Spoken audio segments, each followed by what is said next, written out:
2 రోజుల శిక్షణ కార్యక్రమంలో భాగంగా మన గ్రూప్ డిస్కషన్ లో గ్రూప్ 1 లో మనకు ఇచ్చినటువంటి ప్రశ్న ఏంటంటే what are the support system available to address online sexual exploitation of children. దానికి మనం వాట్ ఇంప్రూవ్మెంట్ ఈజ్ నీడెడ్ అనే దాని మీద సపోర్ట్ సర్వీసెస్. దానికి ఇంత ముందే సర్వీసెస్ లో ఏమేమి ఉన్నాయంటే VCPCs, MCPCs, toll free number 1001098, 19301008, CWCs and DCPU, CHTU, Education, SJPU, SCPCR, NCPCR and DLSA, SLSA. Internet services providers, ICPS and NQS already services are at present they are working. దానికి మనం ఏమేం చేయాలి implementation system లో మనం ఏమో suggest చేస్తున్నాం. Implement system లో regular VLPCs, MPCCs monitoring జరిగే విధంగా ప్రభుత్వం నుండి సర్క్యులర్ ఇష్యూ చేయించాలి. మనం అంటే ఎట్లా దాన్ని ఇంకా ఇంప్లిమెంట్ చేయాలి, మంచి ఎట్లా పని చేయాలి అంటే దాన్ని మనం ఇంకా ఇంప్లిమెంట్ చేసే ప్రయత్నం చేయాలి. అట్నే PMC ఫార్మేషన్ రెగ్యులర్ మీటింగ్స్ జరిగేలా చేయాలి. Parents PMC means parents monitoring committee. School లెవెల్లో ఇంటర్నెట్ గురించి ఒక సబ్జెక్ట్ ఉండాలి.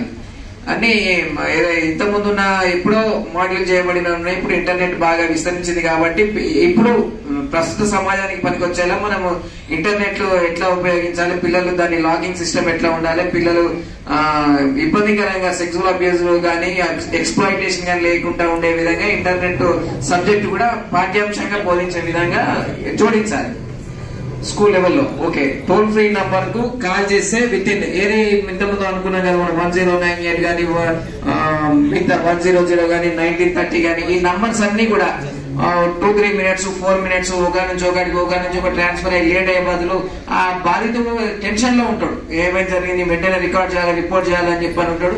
ఈ లేట్ జరగడం వల్ల మిస్యూజ్ బాగా అవుతుంది, అంతలో ఇంకోరు రావడం వల్ల లేట్ అవుతుంది. కాబట్టి ఇమ్మీడియట్ గా విత్ ఇన్ సెకండ్స్ లో 2, 3, 4, 5 seconds లో ఆ ఫోన్ కనెక్ట్ అయ్యేలా సిస్టమ్ డెవలప్ కావాలి. కాల్స్ రిసీవ్ చేసుకొని స్పందించాలి. అట్నే CWCs అండ్ DCPUలకు పూర్తి స్థాయి అధికారాలు ఇవ్వాలి. ఇంత ముందు ఉన్నట్టుగా ఇంకోటి చెప్పాలి, గవర్నమెంట్ వాళ్ళు ఇన్వాల్వ్ అయితే అట్లా అయితేనే ఇంప్లిమెంటేషన్ అవుతున్నట్టు కాకుండా ఈ సిస్టమ్స్ ఏవైతే ఉన్నాయో వాళ్ళకి ఫుల్ పవర్స్ కనుక ఇచ్చారంటే వాళ్ళు ఎక్కువ ఇంప్లిమెంట్ చేసే అవకాశం ఉంటుంది.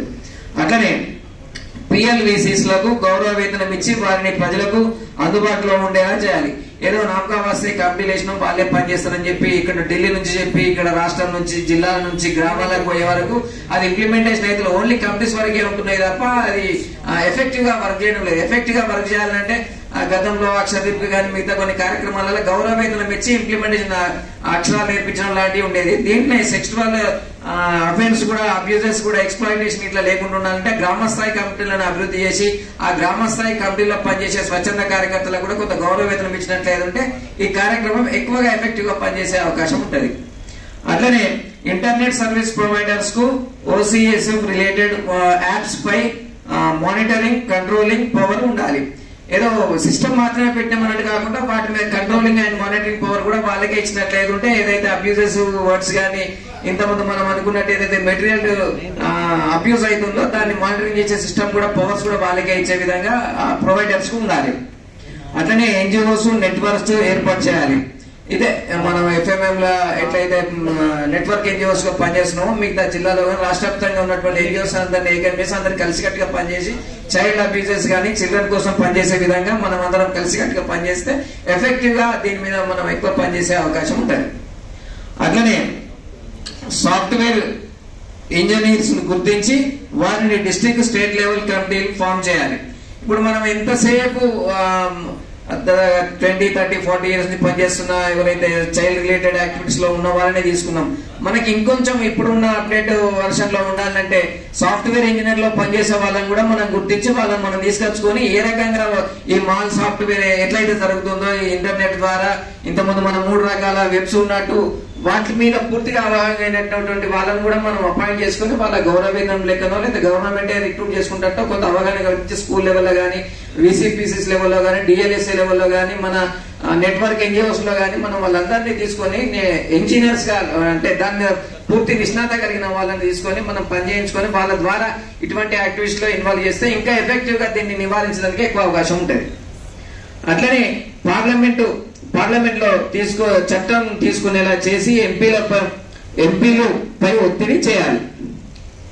ఇప్పుడు ఎంతసేపు మనం యాజ్ ఎన్జిఓస్ గా కానీ జీఓస్ గా ఎన్జిఓస్ గా గత కొన్ని సంవత్సరాల నుంచి ప్రయత్నాలు చేస్తూనే ఉన్నాం తప్ప చట్టాలు చేసే వాళ్ళకు దీని మీద పూర్తి అవగాహన ఉండడం లేదు. చట్టాలు చేసేటువంటి పార్లమెంట్ లో ఉన్నటువంటి ఎంపీలకు దీని మీద అవగాహన కల్పించే వాళ్ళు కఠినమైన చట్టాలు ఉండేలా ఒక్కొక్క తీర్పు గాని ఏమైనా ఏండ్లు గడుస్తా ఉన్నాయి. ఇవన్నీ అట్లా కాకుండా ఏదన్నా ఇటువంటి అఫెన్స్ గాని ఇటువంటి నష్టం గాని జరిగినప్పుడు బాధితుల పక్షాన నిలబడి కఠినంగా వ్యవహరించేటువంటి చట్టాలను చేయాల్సిన బాధ్యత పార్లమెంట్ లో ఉన్నటువంటి పార్లమెంట్ సభ్యుల మీద ఉన్నది. ఆ చట్టాలు వారు చేయడానికి మనం వారిని ఇంకా ఎక్కువ ఇటువంటి పోస్ట్ కార్డు ఉద్యమం ద్వారా గానీ లేకపోతే ఇంతకుముందు మనం గతంలో చేసినాము, భవిష్యత్తులో కూడా పార్లమెంట్ లో ఇటువంటి చట్టాలు కఠిన బాలల పట్ల గానీ మహిళల పట్ల గానీ చిన్నపిల్లల అవయవాల పట్ల గానీ అబ్యూజ్ చేసే వాళ్ళ పట్ల చట్టాలు కఠినంగా చేయాలని చెప్పని మనము దీంట్లో ఇంప్రూవ్మెంట్స్ లో భాగంగా పార్ట్ 1 గా మేము చెప్పడం జరుగుతూ ఉండేది. ఈ అవకాశం ఇచ్చినందుకు చాలా సపోర్ట్ సర్వీసెస్ చాలా నోట్ చేయడం జరిగింది. సో ఉన్న సర్వీసెస్ లో సో ఇప్పుడు ఓవరాల్ గా మన బ్రాడ్ ఆస్పెక్ట్ ఏంటంటే ఆన్లైన్ చైల్డ్ ప్రొటెక్షన్ లేదంటే online child sexual exploitation prevent చేయడానికి కొంత లోకల్ మెకానిజం అవసరమే. అంటే చాలా స్ట్రెంథనింగ్ చేయడం అవసరం, ఉన్న ఎగ్జిస్టింగ్ సర్వీసెస్ ను స్ట్రెంథనింగ్ అవసరమే. బట్ టెక్నాలజీ పరంగా దాన్ని అబ్సిన్ కంటెంట్ బ్లాక్ చేయడము, రిపోర్ట్ చేయడము, తర్వాత కంప్లీట్ గా సర్క్యులేట్ కాకుండా చూడడం అనేది ఇంకా ఏదైతే ఎగ్జిస్టింగ్ సర్వీసెస్ ఉన్నాయో, for example 4 C's cyber crime coordination committees ఉన్నాయి, సెల్ కోఆర్డినేషన్ సెంటర్స్ ఉన్నాయి. అది నేషనల్ లెవెల్, స్టేట్ లెవెల్ ఉంది. తర్వాత సిబిఐ ఉంది, మినిస్ట్రీ ఆఫ్ హోమ్ అఫైర్స్ లో సపరేట్ విభాగం ఉంది. సో నేషనల్ పోర్టల్ ఉంది, హ్యూమన్ హోమ్ అఫైర్స్ లో ఒక పోర్టల్ ఉంది.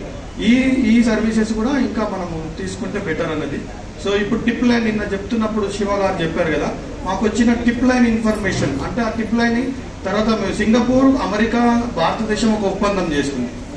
ఈ సైబర్ ఆన్లైన్ కంటెంట్ కనుక చైల్డ్ పోర్నోగ్రఫీ రిలేటెడ్ కంటెంట్ సీసామ్ కనుక వచ్చినట్టు దాన్ని ఏ విధంగా బ్లాక్ చేయడము, ఎవరైతే వ్యూవర్స్ ఉండడం చూడడము, దాన్ని డౌన్లోడ్ చేయడం, సర్క్యులేట్ చేస్తే ఆ ఇన్ఫర్మేషన్ మెయిన్ సర్వర్ నుంచి వాళ్ళకి ఎట్లా పోతుంది, ఈ మెకానిజం కూడా ఉంది. కాబట్టి మీరు అది కూడా నోటీస్ చేస్తే బాగుంటుంది అంటే ఉద్దేశం. సో విమెన్ సేఫ్టీ వింగ్ లో సపరేట్ విభాగం ఉంది. మీరు ఇక్కడ సైబర్ క్రైమ్ పోలీస్ స్టేషన్స్ ఉన్నాయి మనకు. సో ఇంతకుముందు మనం యాంటీ హ్యూమన్ ట్రాఫికింగ్ యూనిట్స్ వరకు మనము అడ్వకసీ చేశాం. ఇప్పుడు సైబర్ క్రైమ్ పోలీస్ స్టేషన్ ఎక్కువ ఫైనాన్షియల్ రిలేటెడ్ పైన వాళ్ళు క్రైమ్స్ డీల్ చేస్తున్నారు, కానీ ఓసీఎస్సీ రిలేటెడ్ పైన కూడా మనం వాళ్ళకి ఇంకా వాళ్ళ సర్వీసెస్ రీచ్ కావడానికి స్ట్రెంథెన్ చేయడానికి మనం అడ్వకసీ చేయాల్సిన అవసరం ఉంది. So thank you so much.